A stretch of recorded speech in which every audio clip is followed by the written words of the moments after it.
So is this a demon seed child? What is the answer? Or is that the question you're refusing to answer? It is, it's very subjective, the film. It starts especially at the beginning, you know. I think so you could make three movies, you know, one that was John C. Reilly's point of view, you know, one that was, you know, from Kevin, really about Kevin, but this is really about a mother's guilt, you know, and her sense of her own responsibility, but also about that she, you know, pretty taboo subject matter. If you don't feel it for your kids, you know, if you don't feel that bond, but he's a very difficult child to like, you know. I think the worst thing for her, though, is not that he is...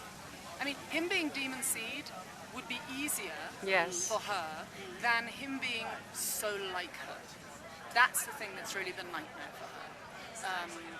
She recognizes him. He came out of her, and he looks like her. He's her, and he's playing all his violence and his malevolence and his misanthropy. And he's playing her like a violin, too.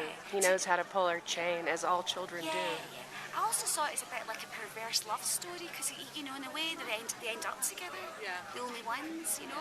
And it's all about, you know, there was a line that's not in the film, but, you know, when you're putting on a show, you don't shoot the audience. You know, he does it for her own, you know, it's like the whole high school thing's a smoke screen in a way, you know. So it's like, I'll make you love me, you know. He's going to get out of prison, and she's made a room for him. You know? The thing that I find fascinating about this is the way that the movie disturbs parents. Yeah. They get really upset. It's as though the mother icon figure has to be kept in the culture a certain way, that you can't violate it or something. Well, I thought it was interesting, like, being at Cannes, you know, there was Tree of Life, where you've got the mother who's all about full of grace, and the spiritual mother, and we were the opposite of that. Yes, it's it true. Really was, you know. But, you know, it asks quite tough questions, you know, but it's still fiction, you know. It's a what-if kind of scenario, you know. So I think people get very emotionally involved because it's not supernatural. And it's disturbing. Yeah. And I think that even people who don't have children of their own are the children of mothers, and we all know children who've experienced this kind of disconnect with their mothers, even if we haven't experienced it ourselves as mothers or as children. And I think that there are very few parents who can hold up their hands and say, we don't know what you're talking about. This is outrageous calumny on parenthood. Impossible to ever feel overwhelmed. That's the thing, I think, that's the real you know, that's why it's a humane story, because it's about the real human scale. And one more thing was what was really interesting in casting is the amount of young boys who got this, who really, you know, there were so many wanted the part, but also really understood it, you know, really got it, really related to it. And there was a good, in Cannes, there was a lot of young people that they had a different reaction, you know, and it was very interesting. So, you know, I think it's also a film for a different generation. I wonder if it isn't going to play young. I bet it does. Yeah. I bet it does. Now, talk a little bit about the color scheme, the red. Yeah. I loved it, but you weren't pulling back from that. You went all the way with that idea. Well, tell me what you were thinking about. You know, Rivers of more red. Of it than more of it than I intended. Very but, little you blood. You know, Tomatoes and tomato ketchup. No violence. No violence. You know, really, you know, there's a lot of implied violence rather than, you know, I was interested in creating that atmosphere, but I didn't want to show, like, you know, it's all in her mind, you know, it's all in her mind. She doesn't see what happens inside the gym. She can only imagine that. So what we see is actually that you'll never know how it happened, you know, but she has to relive that nightmare every night, you know, and I think that, you know, the vandalising of the house and stuff, you know, it was a good inroad to you know, her trying to scrub away their guilt, you know, like Lady Macbeth, you know, but yeah, I'm sure some people find it, you know, very symbolic, you know. But you know, you're in really good company. great filmmakers, from Michael Powell to Martin Scorsese, are also accused of using too much red. So.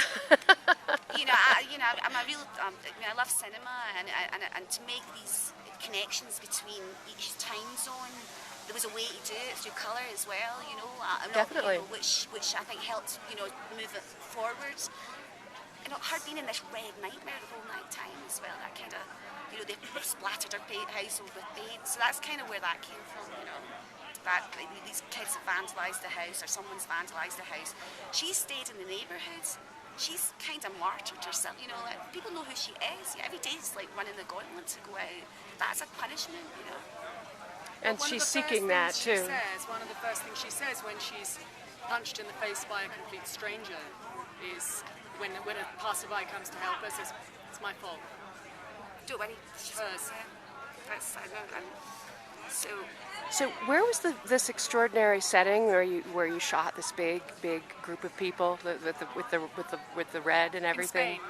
Tell me about that. Oh, well, that was really, I mean, we did it almost like a documentary. It looks really spectacular, but we did it on the hoof. I mean, I went there, got a sweet spot. I had What to is fight it exactly? Yeah, you go. It's called the Tomatina. It's a tomato festival in a place called Banyoles in Spain, and it happens every year. That these tomato trucks come through a very small town. I mean, it's like a glorified corridor, really. There's quite, and I'm not very good at distances, but quite like the breadth of this lawn.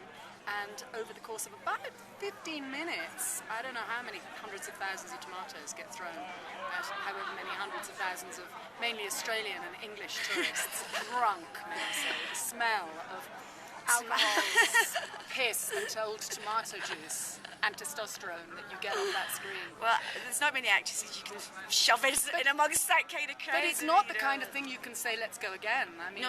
We had It was a one take. Yeah, Wow, we basically had about a window of 10-15 minutes. It felt quite dangerous as well. It as soon as was dangerous. We went out there, we got slammed against the wall, came back in, ran back out. It was crazy, and I just like, I mean, great for Tilda. I mean, I felt frightened, you know, and I'm pulling bodies away from her, making sure. But it was very you know, interesting because you know, it's very important to the story that the mother was a traveller. She was a world citizen. She has this great sense of identity as being, you know, free and able to travel the world.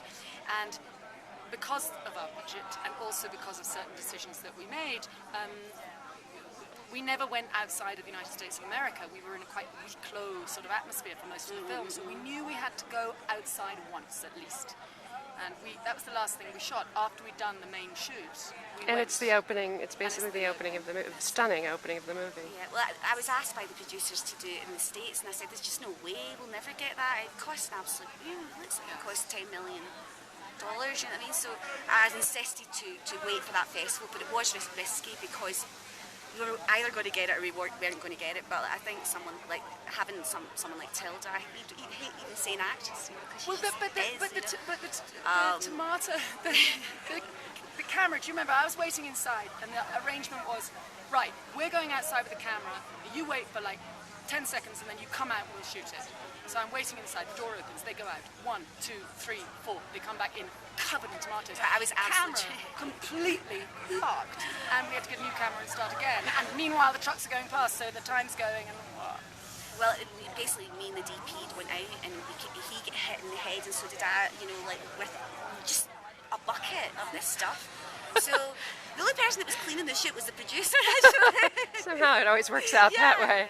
Well, thank you. They're signaling me to end this, and thank you very much. Thanks All right, a lot. bye-bye. Yeah, cheers.